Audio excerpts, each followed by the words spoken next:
கூட்டம் அது வரும், கூட்டம் வரதானே செய்யும். ஒரு நடிகர் வந்து இதுவரை திரையில் பார்த்த ஒரு கலைஞர் வந்து இப்படி வரும்போது பார்க்குறது கூடுவாங்க.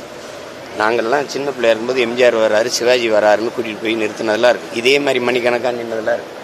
கடைசியாக அவர் வரலை, அப்படியே போயிட்டார் பரமக்குடியோடன்னு இளையாங்குடியில் நாங்கள் நின்று ஏமாந்து திரும்பினதெல்லாம் இருக்குது. இது 7 கிலோமீட்டர் தூரத்தை கடக்கிறதுக்கு 5 மணி நேரம் அப்படிங்கும்போது அவரை பார்ப்பதற்கு லட்சக்கணக்கான மக்கள் காத்திருக்கிறாங்க. அது வரும். இப்போ சகோதரர் அஜித் இறக்குனீங்கன்னா இதை விட கூட்டம் வரும். என்ன பண்ணலான்னு சொல்கிறேன். ஐயா ரஜினிகாந்த் வந்திருந்தால் இதை விட கூட்டம் வந்து தான் இருக்கும். நயன்தாரா அவர்களை இறக்கி விட்டால் இதை விட 2 மடங்கு கூட்டம் தான் வரும்.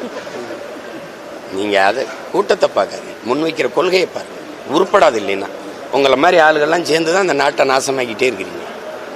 ஒரு செய்தி அறம் சார்ந்து நீங்கள் நிற்கிறீங்களா சொல்லுங்கள். நீங்கள்